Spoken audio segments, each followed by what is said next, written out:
Nah, lalu bagaimana sekarang yang disebut kebijaksanaan? Kebijaksanaan itu kalau di dalam Dhamma artinya orang yang mampu membedakan yang baik dengan yang tidak baik. Dan kemudian dia melakukan yang baik, meninggalkan yang tidak baik. Itulah kebijaksanaan. Melihat yang baik dari yang buruk, kemudian dia melakukan yang baik. Tidak melakukan yang buruk. Nah, sekarang dia ini orang jahat. Saya berbuat baik. Saya berbuat baik pertama itu adalah saya memaafkan dia. Karena saya membaca, misalnya kita membaca artikel bahwa kalau saya membalas dengan kejahatan kan berarti saya jadi tambah jahat. Berarti saya memaafkan, berarti saya berbuat baik. Bagus. Kita kemudian memaafkan, itu sudah perbuatan baik. Dia jahati lagi. Ya, oke lah. Sekali masih bisa, 2 kali, ya saya maafkan. Tapi kemudian kita sudah ngasih peringatan. Kalau sampai kamu mengulang lagi yang ketiga, maaf ya, mungkin kita tidak sesuai untuk berteman jangka panjang. Nah, inilah yang disebut kebijaksanaan. Kita tidak perlu jahat dengan dia. Tapi kita kemudian menjaga jarak. Kalau kita bisa mengingatkan dia, bagus. Karena kita sebagai teman, kalau di dalam kehidupan kita ini kan kita bergaul dengan orang tua, bergaul dengan teman, bergaul dengan keluarga, paman, kakek, bibi, dan lain sebagainya. Itu sebetulnya kita kadang-kadang kalau kita menjadi dekat itu sebetulnya berani mengungkapkan kekurangan yang mungkin mereka miliki. Karena yang disebut sahabat sejati kalau di dalam Dharma adalah orang yang mampu memberikan jalan terang atau memberikan solusi untuk kalau dia ada kekurangan.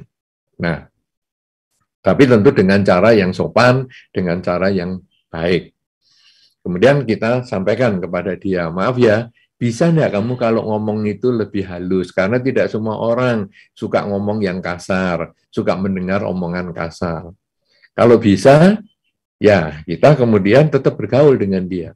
Tapi kalau dia tuh ngomongnya kasar terus dan kita enggak bisa tahan, maka kita, ya sudah, kalau kamu tetap suka ngomong yang kasar begitu, mungkin di masa yang akan datang kalau terjadi lagi, ya kita saling agak menjaga jarak saja ya, supaya sama-sama nyaman. Kamu nyaman dengan omongan kasarmu, tanpa harus merasa takut menyakiti orang, saya pun juga nyaman tidak mendengar omongan kasarmu. Nah, dengan cara seperti itu, kemudian kita mulai memisahkan. Saya merasa tidak cocok dengan dia di bagian ini. Saya tekankan lagi, saya tidak cocok dengan dia di bagian ini. Kenapa? Karena setiap orang punya bagian-bagian nilai negatif. Kita tidak mungkin menghindari dengan si A karena dia negatif di situ, misalnya suka omong kasar. Saya tidak mau bergaul dengan si B karena dia suka terlambat. Saya tidak mau bergaul dengan si C karena dia terlalu serius. Akhirnya kita tidak punya teman. Karena kita menganggap kalau satu kekurangan ini mewakili keseluruhan kelakuan dia. Tidak.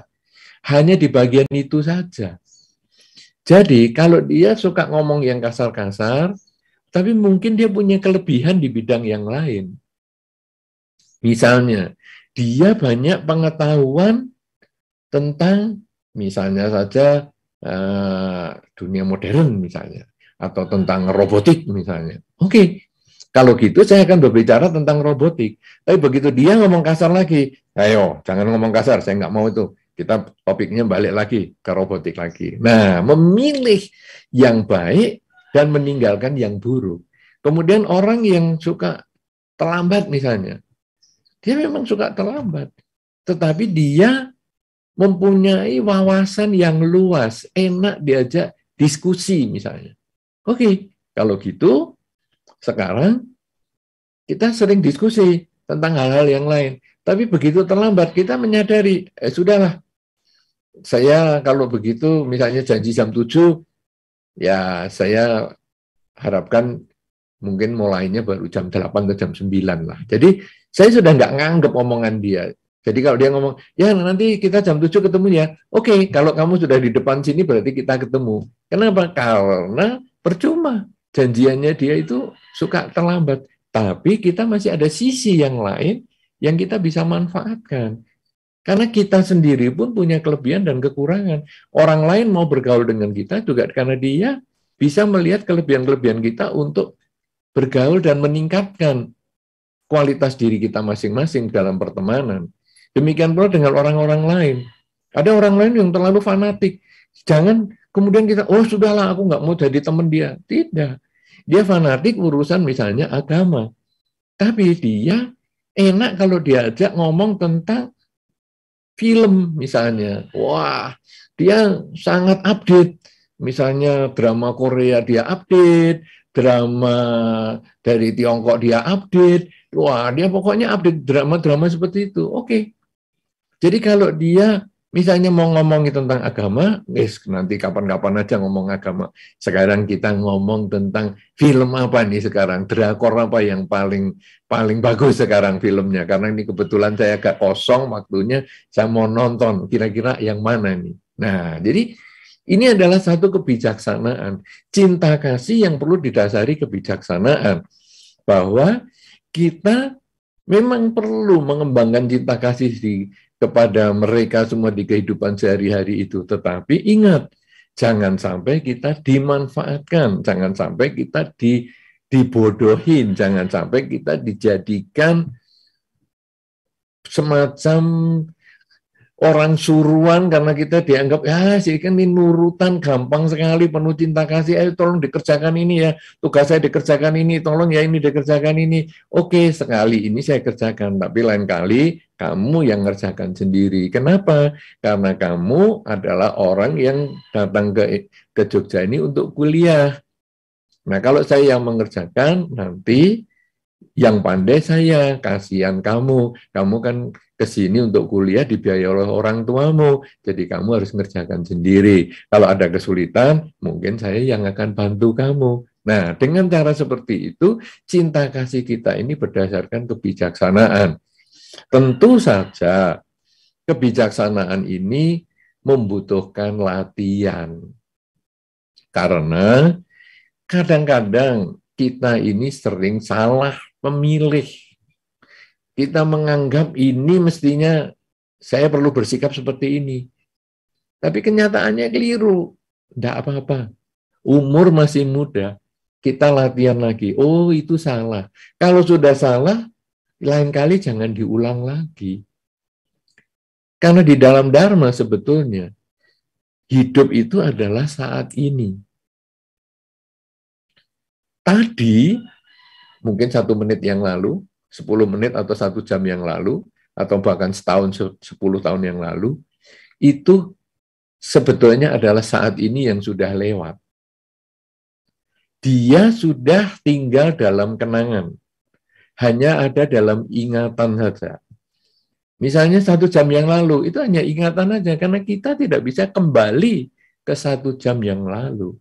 Kita hanya ingat bahwa, ini saya 1 jam yang lalu pernah melakukan ini, atau saya mengucapkan itu. Sudah lewat. Tetapi, semua yang kita lewati itu, kadang-kadang ada nilai positif dan ada nilai negatif. Kalau ada nilai-nilai positif, maka kita ulangi pada saat ini, supaya hal-hal yang positif itu bisa terkondisi terjadi lagi. Sebaliknya ada hal-hal negatif yang sudah kita lakukan di masa lalu. Maka saat ini kita bertekad tidak mengulangi kejadian di masa lalu, tidak mengkondisikan terjadinya kejadian di masa lalu itu. Jadi saat ini sebetulnya adalah untuk memperbaiki masa lalu. Masa lalu bisa 1/2 jam yang lalu, 1 jam yang lalu, setahun, 10 tahun, bahkan sampai lama sekali, itu tetap hanya ada dalam kenangan. Kemudian, karena saat ini kita sudah berusaha menjadi lebih baik, sebetulnya itu adalah untuk membangun masa depan. Masa depan itu 1 jam yang akan datang, 10 jam yang akan datang, 1 bulan yang akan datang, setahun yang akan datang, itu juga sebetulnya masih di dalam angan-angan. Belum menjadi kenyataan. Kalau masa lalu adalah saat ini yang sudah kita lewati. Kalau masa depan, saat ini yang belum datang. Nah, kemudian bagaimana ini?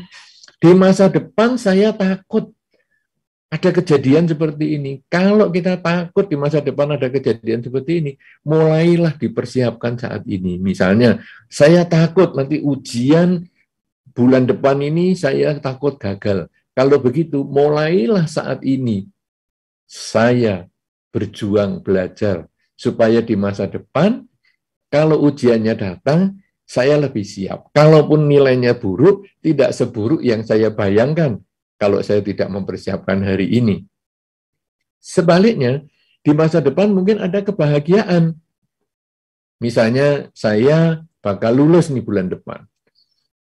Karena itu, saya juga boleh persiapkan saat ini. Kalau nanti bulan depan sudah wisuda dan lain sebagainya, saya mau ngapain ini ya? Nah, ini juga kita persiapkan yang terbaik. Sehingga nanti ketika bulan depan itu wisuda sungguhan, hari bahagianya datang, menjadi lebih baik lagi daripada apa yang kita bayangkan. Jadi, saat ini itu menjadi titik perbaikan masa lalu, dan titik membangun masa depan. Ketika orang mengetahui hidup adalah saat ini, batin ini menjadi tenang. Dan dia tidak lagi muncul rasa kekeliruan atau rasa kebingungan dengan memilih yang baik dan yang buruk tadi. Kalau dia sudah terlanjur salah memilih, aduh aku salah, enggak apa-apa. Jadikanlah itu pelajaran yang tadi itu. Karena nanti sekarang ini saya akan memperbaiki untuk membangun masa depan. Sebaliknya ketika saya memilih yang baik dan yang buruk itu, pilihan saya kok tepat, bagus. Berarti saat inilah saya akan meningkatkan apa yang sudah saya peroleh tadi, supaya di masa depan saya bisa menjadi lebih baik lagi. Dengan cara yang seperti itu, maka kebijaksanaan itu bisa dikembangkan secara bertahap. Kebijaksanaan tidak hanya diperoleh dengan ketika kita mendengarkan acara ini kemudian langsung muncul kebijaksanaan, tidak. Acara ini pun nanti perlu Anda dengarkan beberapa kali supaya Anda ngerti cara berpikirnya ini gimana.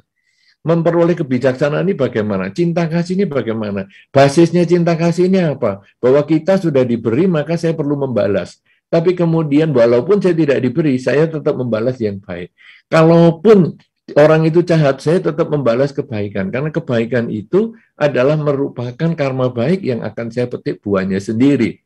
Tapi kalau dia masih tetap jahat, maka saya mengambil cara yang berbeda, yaitu saya berteman dengan kelebihannya dia, dan saya mengabaikan kekurangannya dia. Dengan cara seperti itu, maka hidup ini menjadi kita lebih nyaman. Nah, kemudian disebut bijaksana adalah ketika kita bisa memisahkan yang baik dan yang buruk dan melaksanakan yang baik, meninggalkan yang buruk. Tapi saya kok sering salah, malah ngambil keputusan yang buruk yang saya ambil. Tidak apa-apa, biarlah itu menjadi masa lalu, kita perbaiki masa sekarang untuk membangun masa depan. Tapi kalau saya sudah benar, saya akan tingkatkan terus di masa sekarang untuk membangun masa depan yang lebih baik lagi. Dengan cara seperti ini, cinta kasih berdasarkan kebijaksanaan, bertambahnya usia kita, bertambah mahir pula kita mengembangkan cinta kasih, dan bertambah pula kebijaksanaan kita, sehingga hidup kita ini menjadi mutiara di dalam masyarakat, menjadi berlian bagi orang tua kita, menjadi harta yang sangat berharga.